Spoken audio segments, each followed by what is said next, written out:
우리 주 예수 그리스도의 아버지 하나님을 찬송하리로다. 그의 많으신 긍휼대로 예수 그리스도를 죽은 자 가운데서 부활하게 하심으로 말미암아 우리를 거듭나게 하사 산 소망이 있게 하시며 썩지 않고 더럽지 않고 쇠하지 않은 유업을 있게 하시나니 곧 너희를 위하여 하늘에 간직하신 것이라. 너희는 말세에 나타내기로 예비하신 구원을 얻기 위하여 믿음으로 말미암아 하나님의 능력으로 보호하심을 받았느니라. 그러므로 너희가 이제 여러 가지 시험으로 말미암아 잠깐 근심하게 되지 않을 수 없으나 오히려 크게 기뻐하는 도다. 아멘. 오늘 말씀 제목은 아이야 일어나라라는 제목입니다. 오늘 이제 하이델베르그 45문 한 가지밖에 없습니다. 한 가지 질문과 답인데요. 어디까지 봤죠 우리가? 장사한지까지 우리 지금 사도신경 지나왔잖아요. 장사한지 그다음 뭡니까? 사흘 만에 죽은 자 가운데서 다시 살아나시며 이제 이 부분입니다. 사흘 만에 죽은 자 가운데서 살아나시며 그걸 두 글자로 뭐라고 합니까? 우리 준아 사흘 만에 그렇지 사흘 만에 죽은 자 가운데 다시 살아나신 그 사건 기독교 우리 복음의 핵심이고 가장 중요한 사실 중에 사실 이 응답이 얼만큼 큰 응답인지 봐야겠는데요. 그 이전에 먼저 부활이 있으려면은 먼저 전제되는 게 있어야 되죠. 이게 없다면 부활은 또 필요 없는 거죠. 죽음이죠. 죽음 앞에서 오늘도 새벽에 민수기 말씀을 보는데 모세를 하나님께서 참 어떻게 보면 참담할 수도 있겠는데 산에 올라가라 해놓고 저기를 봐라. 모세가 그렇게 꿈꾸던 그 이스라엘 백성들 찢고 뽑고 해서 결국 1세대들이 다 이제 다 지나가고 2세대들을 일으켜 놓고 이제 가나안 땅을 앞에 두고 이제 얼마 남지 않은 그 땅을 정복 그 들어갈 미래를 보면서 이 모세의 가슴이 얼마나 뜨겁고 간절했겠습니까? 그런데 하나님 뭐라고 하죠? 보기만 하고 너는 못 간다. 그 이유를 또 설명하시면서 머리바 반석에 물 낸 그 사건을 통해 하나님의 거룩함을 네가 나타내지 못했다.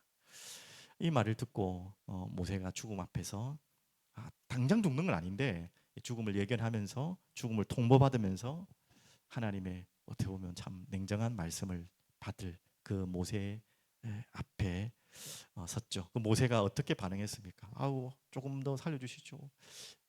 아유 이거 너무 억울합니다. 아유 그런 거 갖고 지금 그럴 수 있습니까? 이런 게 아니고 어, 뭔 이야기를 하려고 하냐면 죽음 앞에서 모든 사람은 다 진짜가 나와요. 진짜가 지금 죽음 앞에서 뭐 다 그렇지는 않겠지만 죽음 앞에서도 끝까지 자신을 포장하고 감추고 더 포개고 하는 분도 있겠지만 일반적으로 그래도 우리 인간이 아무리 악하고 아무리 독해도 죽음 앞에서는 그래도 진실해지거든요. 죽음 앞에서는 속에 게 다 나와요. 죽음 앞에서 가장 중요한 순간을 우리는 반드시 맞이하게 됩니다. 자, 모세는 죽음 앞에서 어떻게 했죠? 죽음 앞에서 역시 우리가 예상하고 기대했던 것처럼 자신의 안위를 하나님한테 부탁하거나 그 부분도 있긴 했었어요. 한 번 더 부탁하기도 합니다. 그래도 한 번만 좀 가나안 땅 들어가게 해줄 수 없습니까? 하나님 끝까지 거부하시죠. 오늘 본문에는 그런 새벽에는 그런 본문 없었지만 그때 모세가 무슨 기도를 하죠? 저 길 잃은 양과 같은 백성들을 버려두지 마시고 목자를 보내달라. 그런 의미의 기도를 하나님께 합니다. 자기는 이제 그러면 하나님 데려가실 건데 그럼 또 다른 지도자를 세워달라 이 말이죠. 모세의 기도는 그거였습니다. 자기 억울합니다. 아유 내 여기 뭐 몸도 건강하고 눈도 새하지 않고 죽을 뭐 나이는 많았지만 죽을 만한 건강이 아니었어요. 충분히 들어가고도 거기에서 좀 발판을 좀 열어놓고 털을 닦아놓고 여호수아에게 넘겨주고 와도 건강상의 문제는 없었어요. 하지만 하나님은 그렇게 하지 않으셨죠. 모세 또한 거기에 순종하면서 그 다음 세대 지도자를 세워 주시옵소서. 이 모세의 진짜가 나온 거죠. 가슴에 나오는 진짜. 오늘도 여러분이 이 말씀을 아마 개인적으로 묵상하셨을 텐데 여러분과 저는 잘 모릅니다. 아직 그 자리에 한 번도 와본 적이 없는 분들이고 상상을 하겠지만 그건 진짜 상상으로 그치는 것이지 진짜 그 앞에 서면 사람은 몰라요. 어떻게 될지. 발악을 하는 사람도 있고요. 살겠다고 발악을 하고 억울해하고 분통해하는 분도 계시고, 또 어떤 분들은 조용히 그 죽음 앞에서 정리를 하고 또 내 이후의 것을 하물며 모세처럼 준비하는 사람도 있습니다. 뭐 어떻게 특징이 모르겠지만 여러분은 언제가 그때가 올지 모르겠지만 정말 모세와 같은 그런 죽음을 준비하길 바라요. 막 억울하고 분통해하고 내가 왜 지금 죽어야 되냐, 아직 나는 건강하고 나는 지금 할 게 많은데, 뭐 그럴 수도 있겠지만 그런 마음 없을 수 없겠죠. 뭐 그렇다 상관없이 과거를 잘 정리하고 미래에 무엇을 준비하게 될지, 자 여기에 이렇게 할 수 있는 여유를 가질 수 있는 답이 뭐냐, 오늘 메시지예요. 맞죠? 정말 우리에게는 답이 있잖아요. 그런 자만 이거 할 수 있어요. 자, 그러면 오늘 질문과 답을 먼저 한번 볼게요. 오늘 질문은 이미 다 나왔습니다. 그리스도의 부활이 우리에게 주는 유익이 무엇입니까? 조금 더 쉽게 설명하면 그리스도의 부활이 우리에게 주시는 메시지가 무엇입니까? 같은 이야기죠, 맞죠?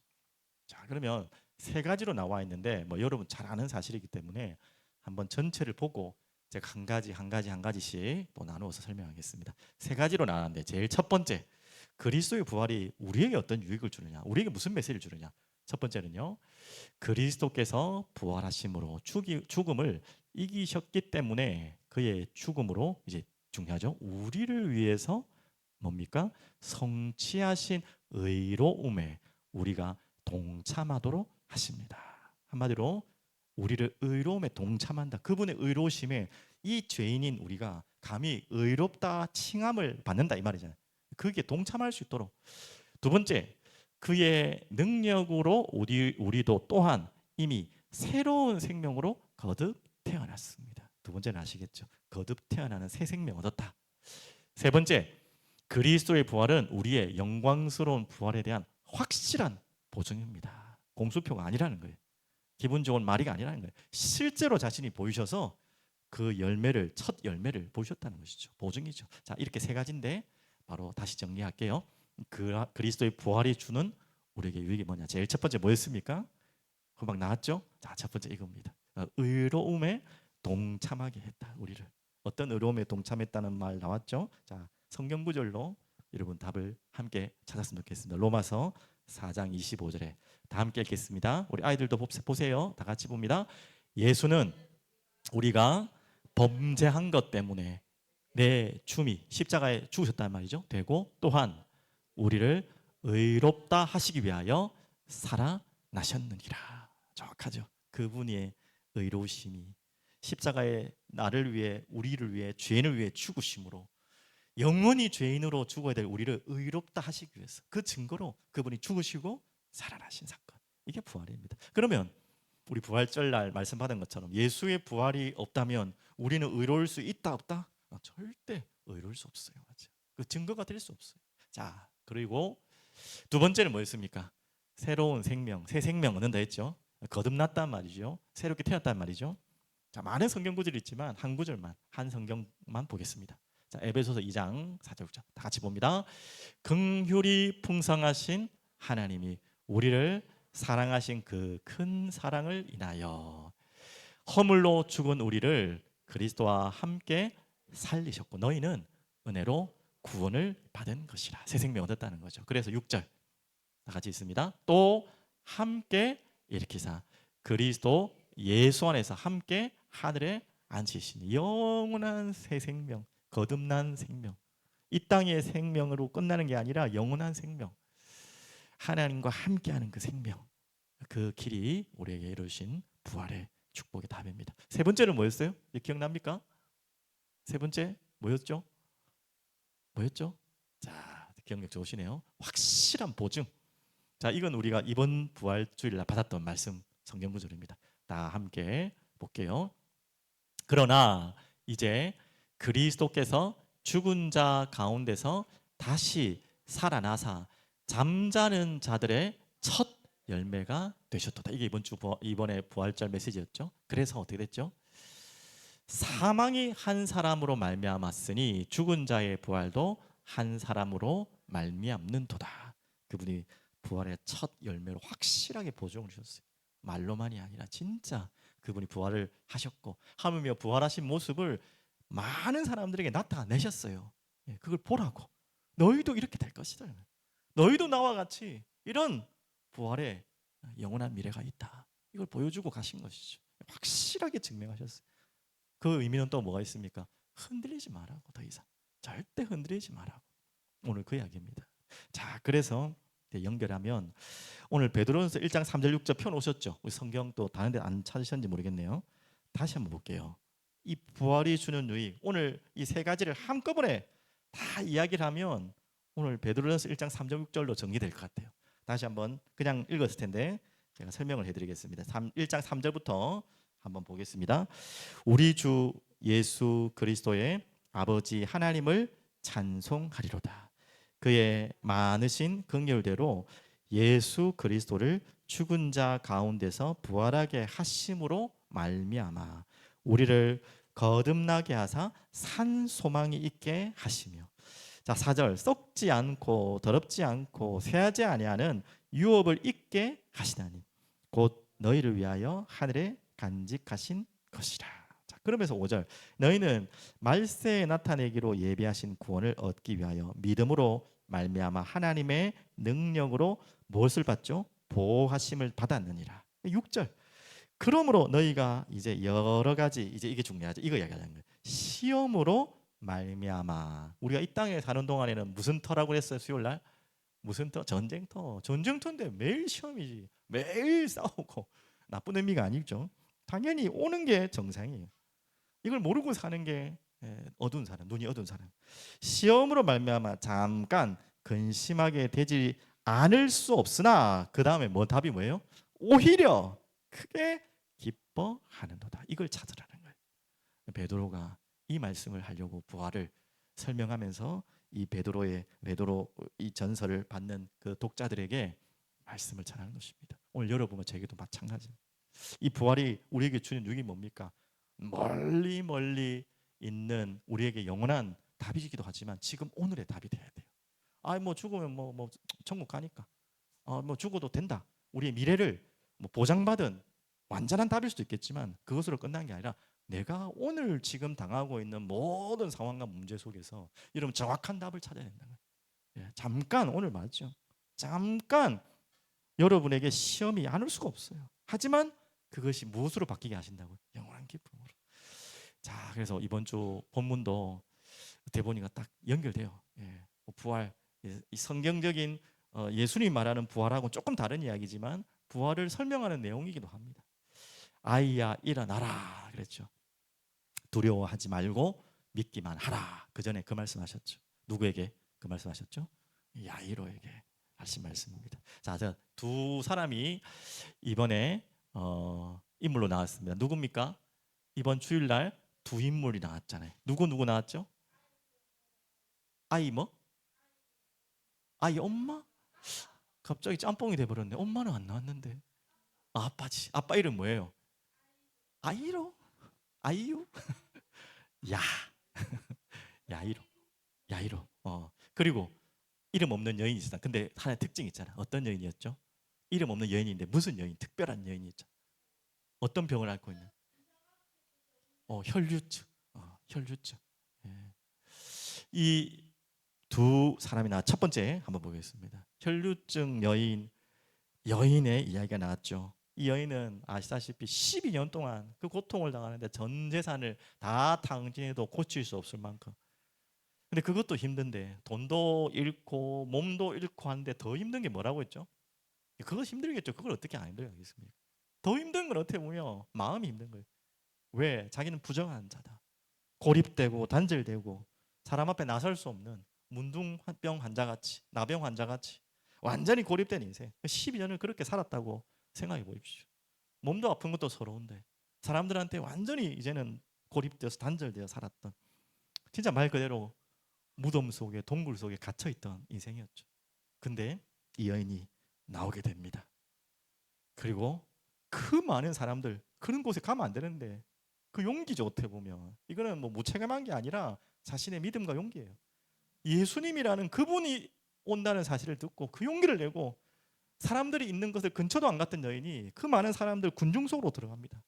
그리고 터치하게 되죠, 예수님을. 자, 거기 예수님이 반응하시는 내용, 이번 주에는 깊이 설명 안 했지만 조금만 더 설명해 볼게요. 뭐라고 반응하십니까? 예수께서 이르시되 내게 손을 댄 자가 있도다. 이는 내게서 능력이 나간 줄 알미로다 하신대. 왜 이런 질문하셨습니까? 예수님 몰라서 했을까요? 아니면 기분 나빠서 했을까요? 누가 말도 없이 뭐 내가 하지도 않았는데 어디 감히 막 나를 만지냐, 이런 말은 더욱더 아니겠죠.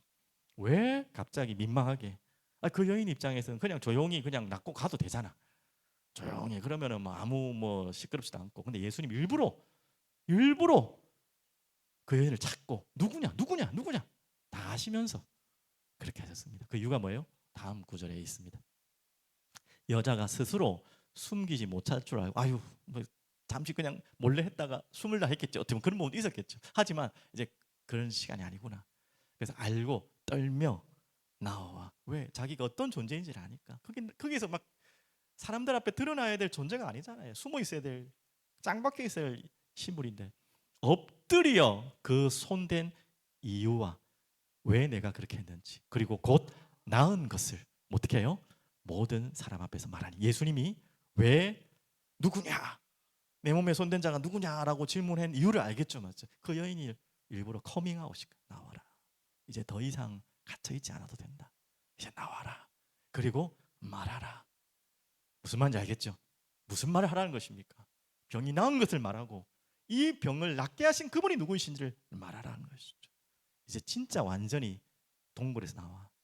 아니 뭐 그냥 낫고 그냥 몰래 또 숨어서 자기 집으로 와가지고 다 나았다면 그래도 살 수 있겠죠. 근데 굳이 그렇게 안 해요. 예수님 일부러 드러내서 불러내서 말할 수밖에 없는 상황을 만드셨죠.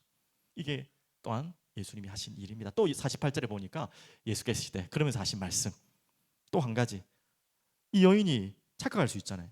아 무슨 미신처럼 여러분 있잖아요. 저 해동 영웅사도 있듯이 뭐 배티 나온 배 만지면은 뭡니까? 아기 낳고 머리 만지면은 뭡니까? 머리 똑똑해지고 뭐 그런 미신처럼 예수님 뭐 되면은 뭐가 뭐 진짜 치유되는 무슨 부적과 같은 무슨 미신 우상과 같이 생각하면 더욱 더 큰일이잖아요.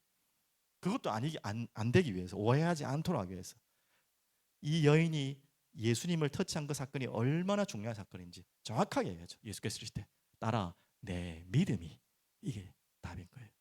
예수님의 된 것도 중요하지만 그 믿음이 너를 권하였으니 평안히 가라 하시더라. 무엇이 진짜 구원인지를 설명하시는 내용. 어떻게 보면 아이고 좀 모른 척 해주지 예수님이 왜 부끄럽게 그 막 드러내고 막 그냥 또 바쁜데 시간도 바쁜데 뭔 그도 그런 일을 하시냐는데 정말 중요한 시간이었어. 안 그렇습니까, 맞죠?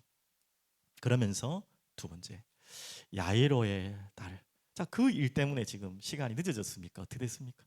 많이 지체됐어요. 그것을 보고 있는 야이로가 얼마나 속이 탔겠습니까? 뭐 그 여인이 치유받은 것은 감사한 일인데, 근데 자기에겐 더 급한 게 지금 생명과 같은 딸이 죽어가고 있고 언제 죽을지 모르는 위급한 진짜 응급 119 같이 빨리 가도 신호를 다 어기고 가도 늦을 판에 여기저기 다 머물러 가지고 할 얘기 다 하시고 이 야이로 마음에 좀 이런 마음 들었겠죠. 이해도 안 되고 정말 왜 그러실까라는, 우리가 그럴 때 많잖아요. 우리 예수님을, 하나님을 서론에 주일날 말씀드린 것처럼 아니 도대체 왜 그러십니까 예수님, 뭐 하십니까 예수님, 속에 그랬을 거예요 분명히. 우리가 그럴 때 많잖아요. 근데 얼마나 예수님이 그거 계산 다 하시는 분, 그런 시간 계산 하나 착각해가지고 지금 내가 뭘 해야 될지 몰라가지고 그러실 분이 아니에요. 일부러 늦게 가신 거예요. 어떻게 보면 그 사건도 있었지만 왜 일부러 가셨습니까? 바로 가장 중요한 사실을 알리기 위해서. 자, 이때 일어나는 일들 조금만 더 앞에 성경 찾기 번거로우니까 한번 보십시오. 이렇겠죠. 아직 말씀하실 때에 회당장이 집에서 사람이 와서 말하되, 자 이렇게 뒤척뒤척 하더니 결국 일이 터졌습니다. 뭐라고 합니까? 당신의 딸이 죽었나이다. 선생님을 더 괴롭게 하지 마소서 하거늘. 얼마나 힘 빠진 소리를 합니까? 그래도 빨리 가야 되는데 결국은 뒤치덕지덕거리더니 결국은 딸이 죽었네. 주변의 사람들도 울고 막 지금 야이로도 마찬가지겠죠. 이제 막 힘 다 빠졌겠죠. 그 야이로의 한 말이에요. 41절이 50절이 예. 잘 맞습니까? 예수께서 들으시고 이르시되. 지금 많은 사람들에게도 한 이야기지만 정확하게 마가복음에는 야이로에게 말하고 있어요. 두려워하지 말고 믿기만 하라. 그리하면 딸이 구원을 받으리라 하시고. 이 예수님의 계획은 뭐가 있었다는 거죠? 그 사람들이 상상도 하지 못하는, 그 사람들은 아예 기획도 할 수 없는, 꿈도 꾸지 못하는 일을 이미 다 준비하고 계신 거예요. 그 예수님이 뭐라고 하십니까? 이렇게 말씀하시는 거예요. 예수께서 이제 지나갔네요. 조금만 더 이야기하면 뭐라고 하죠? 예수님이 다 죽은 거 확실한데 자니라. 사람들 비웃어요. 막 아이고 저 사람, 그 비웃는 사람들의 마음을 알겠죠. 아이고 뭐 대단하다 하는데, 뭐 소문났다고 하는데, 아이고 이건 안 되네, 저거밖에 안 되네, 뭐만 생각을 다 하고 비웃었겠죠. 근데 예수님은 자니라. 왜 그랬습니까? 진짜 죽은 거 맞는데. 자 이거죠. 예수께서 아이의 손을 잡고 불러 이르시되 아이야 일어나라. 정말 죽은 게 맞아요. 덜 죽은 거 아닙니다. 분명히 죽었는데 예수님도 그걸 알았는데 예수님만이 하실 수 있는 이야기죠. 죽음을 뭐로 바꿀 수 있는 분? 잠으로 바꿀 수 있는 분. 이걸 설명하고 싶었던 거예요. 이걸 보여주고 싶었던 거예요. 죽음을 잠으로 바꾸시는 것이 무엇입니까? 결국은 이게 구원을 설명하는 거예요.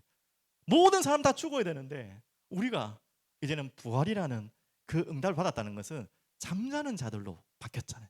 죽은 자가 잠자는 자로 바뀌었잖아요. 그 잠자는 자들은 첫 열매라 했잖아요. 죽음이 어떻게 잠으로 바뀔 수 있어요? 말장난도 아닌데. 그걸 하실 수 있는 유일한 구원자 누굽니까? 예수 그리스도. 그걸 보여주시려고 일부러 뜸을 들이신 거죠. 죽음까지 기다리신 거죠. 어떻게 보면 사람들이 이해하지 못하고 사람들은 비웃고 조롱하지만 예수님은 알고 계셨던 것입니다. 죽음을 잠으로 바꿀 수 있는 유일한 구원자. 오늘 메시지죠. 당연히 이 야이로의 딸은 이걸 부활이라고는 하면 안 돼요. 그 야이로의 딸은 또 죽었어요. 맞죠? 하지만 그 육신의 죽음은 있겠지만 구원받은 야이로의 딸은 또 부활의 응답으로 들어온 거죠. 이해되셨죠? 무슨 말인지 알겠죠? 여러분이 이 속에 와 있다는 거. 그러면서 한 중요한 말, 아이야 일어나라. 자, 마가복음엔 정확하게 나옵니다. 아람어로 뭐라고 했는지 아시죠? 달리다 굼, 뭐 쿰이라고 못하는데 번역으로는 굼대인데 달리다 쿰, 쿰이 일어나라. 달리다는 뭐예요? 아이야 일어나라. 이번 주에 이 본문을 보면서 또 이제 1주년 앞두고 사경일 앞두고 하나님, 이 말씀이 제게 계속 주일날도 맴돌았지만 계속 이제 한 주간을 지나오는데 가장 많이 계속 제 마음을 맴돌게 하더라고요. 일어나라, 아야 일어나라. 도대체 무슨 말일까요? 이 교회에게 하는 말이기도 하다는 생각이 들었어요. 우리 교회 이제 1주년 앞두고 있는 우리 교회에 왜 일어나라 할까요? 무엇을 또 일어나라 할까요? 이 질문을 계속 드리고 있는데 하나하나 메시지를 주고 계세요. 여러분 개인도 마찬가지고 결국은 개인이 먼저 일어나야 교회가 일어나겠죠. 개인에게 또 개인이 모여진 교회에게 하나님이 왜 일어나라, 무엇을 일어나라 하는지 오늘 좀 붙잡은 지금까지 주신 말씀이에요. 제가 사경회를 통해 더 정확하게 주시겠지만 교회야 일어나라, 아이야 일어나라. 아이라는 표현을 알잖아요. 딸아 일어나라. 내 자녀라는 표현도 되겠고 또 아이라는 말은 또 다른 의미가 뭡니까? 연약하고 힘없고 자신의 힘으로 잘 일어나지 못하는 자. 야이로의 딸은 자기 힘으로 못 일어나요. 그런 자 또한 아이라고 표현할 수 있는 거죠. 자기의 소중한 자녀고 딸이지만 일어날 수 없는 상태에 있는 여러분과 저를 이야기할 수도 있는 것이죠. 맞죠? 그런데 주님은 뭐라고 합니까? 그 손을 붙잡고 직접 말로만 게 아니고 손을 붙잡고 또 아시죠? 시체에다가 손을 대면 돼 안 됩니까? 유대인들은. 예, 그러면 부정이죠. 아까 혈류증도 마찬가지. 예. 근데 예수님을 일부러 계속해서 터치를 합니다. 혈류증 여인이야 터치를 당했지만 이번에는 직접 손을 대십니다. 말로만도 할 수 있는데 그리고 일으키십니다. 그 죽음의 부정을 다 가지고 자기가 대신 지시고 다시 잠으로 바꾸실 유일한 분. 맞죠? 일어나라. 하나님 우리에게도 이 말씀하고 있어요. 여러분 개인에게 하신 말씀이요. 우리 교회 하신 말씀. 그래서 지금 우리 저와 여러분과 우리 교회에 이 말씀을 허락하신 구체적인 의미가 뭘까요? 무엇을 하나님 일어나라고 하십니까? 라고 질문할 때 뭐 저 개인적으로 주신 메시지인지도 모르겠지만 저 개인적으로 또 우리 교회에게 주시는 메시지 하나가 이거였어요. 정말 하나님이 꾸게 하시는 꿈을 꾸라. 저 이렇게 좀 붙잡히게 되더라고요. 그래서 꿈에는 두 가지가 있죠. 자신이 꾸는 꿈이 있죠. 그리고 하나님이 꾸게 하시는 꿈이 있죠. 조금 더 예를 들면 자신이 꾸는 꿈을 꾸며 살았던 사람이 있습니다. 성경에는 사울 왕 같은 사람. 또 뭐 오늘 많은 인물 안 할 테니까 또 누구죠? 다윗의 아들 아도니아, 압살롬 같은 인물들. 다 왕이었고 왕이 될 수 있었던 자리에 있던 사람들이에요. 근데 공통적으로 뭡니까? 자신이 꾸는 꿈을 꾸며 살았던 사람이에요. 그걸 다른 말로 야망이라고 표현하죠. 두 번째, 하나님이 꾸게 하시는 꿈을 꾸며 살았던 사람이 있습니다. 오늘 방금 했던 인물과 대조되는 인물이 누굽니까? 다 그 주변의 인물이죠. 다윗이죠, 맞죠? 차이가 뭘까요? 다 왕의 자리에 있던, 또 왕이 될 수 있는 자리에 있던 사람들이었는데 다윗과 사울과 아도니아, 압살롬과의 차이가 뭘까요? 바로 이게 차이입니다. 야망을 가지고 있느냐, 사명을 가지고 있느냐. 이게 굉장히 비슷해 보이거든요. 어떻게 보면 다른 사람들이 볼 때는 그게 그건 같아요. 자기만이 알고, 아니 자기도 모를 때가 있어요.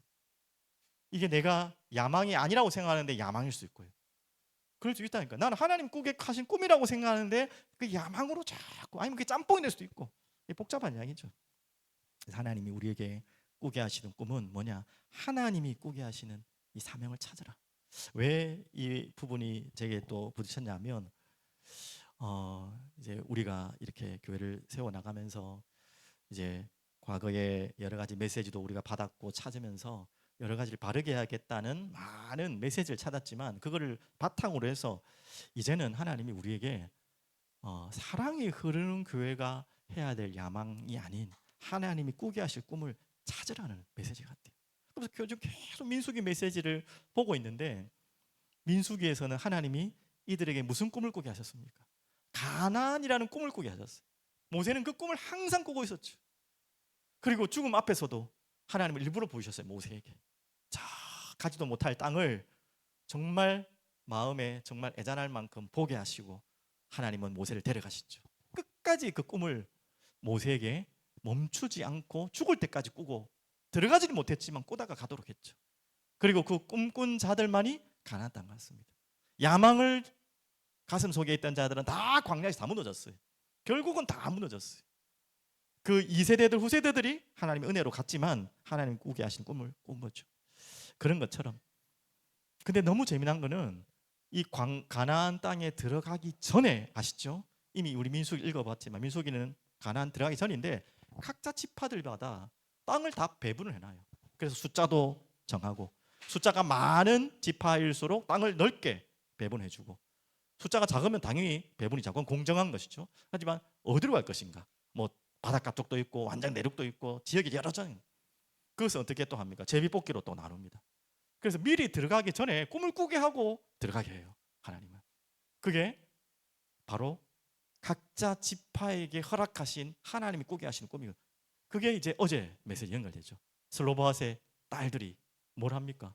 아버지가 죽었는데도 이거는 욕심이 아니고 나에게 주실 기업을 들어가지도 않은 아직 땅인데 그 기업을 달라는 거예요. 그래서 이 하나님은 그것을 기쁘게 여기셨어요. 옳게 여기셨어요. 그 말은 모든 하나님의 백성들이 그 꿈이 있어야 된다는 거예요. 그냥 막연한 뭐 세계복음화 뭐 후대복음화 이게 아니라 그 속에서 나에게 맡겨진 땅이 있다는 거예요. 진짜 그거를 미리 찾도록 하는 거예요. 지금 오늘 이제 1주년을 앞두면서 우리가 꿔야 될 꿈이 그거 아닌가?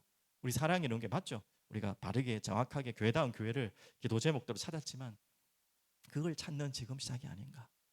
그러면 좀 더 구체적으로 말하면 생각을 해보니까 기도를 해보니까 찾고 있는데 우리 성도님들 한 분 한 분들이 이제 생각이 나는 거죠. 저분들의 과거 어떻게 예수 믿고 이 자리에 왔는지 또 우리 교회 지금 성도님들 뭐 완전하게 모르지만 거의 대부분 아니까 어떻게 복음 받고 이 자리에 왔는지 그게 다 하나의 메시지인 거죠. 그게 하나님이 하나 그림 그려가는 소망이고 꿈이죠.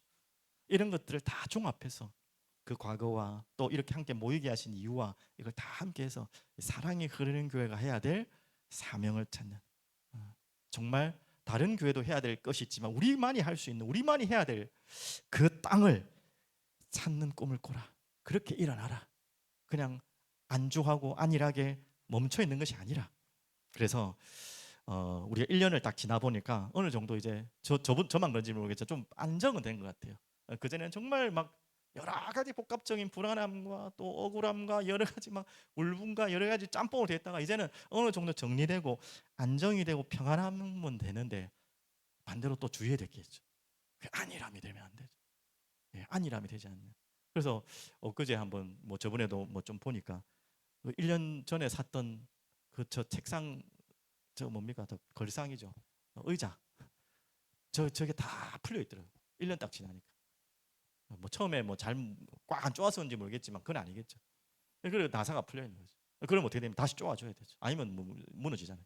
우리도 마찬가지입니다. 안정되고 평안한 건 너무 좋은데 안일해지면 안 되죠. 그래서 풀어졌던 나사가 있다면 다시 점검하고 쪼고 또 우리가 절박하고 긴장하는 마음은 풀지 않도록 항상 우린 전쟁터에 왔다는 거, 또 가난을 걸어가고 있다는 거 기억하시면서 하나님이 꾸게 하시는 꿈. 자, 그 말씀이에요. 자, 아시다시피 이미 교회는 반석에 세우셨기 때문에 음부의 권세 이기지 못합니다. 또 아시죠? 이 교회는 진리의 기둥과 터예요. 살아계신 하나님의 집이에요. 이게 우리 교회라면 이제 우리가 이 전제를 해서 찾아내야 될 거예요. 몸이 하나요 성령도 한 분이시니 이와 같이 너희가 분명히 나왔죠. 부르심에 한 소망이 있다는, 부르심에 한 소망. 이 부르심에 사랑의 흐르는 교회 부르심에 한 소망이 있는데 그 소망을 하나님 우리에게 주시기 위해서 각자 여러분의 과거를 다 허락하신 거예요. 각자 우리의 과거 또한 허락하신 거예요. 필요 없는 것 같은 없었으면 했었 같은 그 과거도 허락하셔서 그것을 가지고 지금 한 소망을 우리에게 주시려는 거예요. 다 다르지만 한 소망을 가지고 가도록 그걸 찾는 것입니다. 이게 바로 이제 1주년부터 이제 하나하나 계속 찾아가야겠죠. 한 해 찾아낼 게 아니라 계속 가면서 또 구체적으로 찾아나가야 돼. 오늘 그래서 교회야 일어나라, 일어나라. 이제 적당하게 그냥 뭐 그냥 이거 좋은 게 좋은 거라고 이렇게 걸어가는 것이 아니라 진짜 부르심의 한 소망을 함께 찾아가라. 이거는 목사 혼자 찾는 게 아닙니다. 여러분과 함께 찾아가야 돼. 오늘 이 소망을 찾고 기도하는 우리들 여러분 되기를 간절히 기도하고 하나님 앞에 좀 부르짖고 여러분에게 하나님 기도하시면서 주시는 마음들을 나눠주시고 또 찾고 걸어가며 우리의 땅을 확보하는 그런 시간 되면 좋겠습니다. 기도하겠습니다. 전능하신 하나님 감사합니다. 찬양합니다. 오늘을 허락하시고 하나님 우리의 걸어온 길을 그 발을 자취를 돌아보며 지금 어디에 있는지를 보며 또 우리에게 하나님이 허락하실 또 허락하신 땅과 그 한 소망을 찾는 시간 되게 하여 주시옵소서. 모든 각자 개인들을 부르시고 그 부르심 안에 있는 한 소망을 하나님 우리 사랑이 흐르는 교회에 허락하신 한 소망을 찾기를 간구하오니 주님 보여주시고 그 소망을 따라 그 소망을 향하여 한 걸음 한 걸음 함께 그리스도의 몸된 교회로 세워져 나갈 수 있도록 저희들을 인도하여 주시옵소서. 감사드리며 살아계신 예수 그리스도 이름으로 기도합니다. 아멘.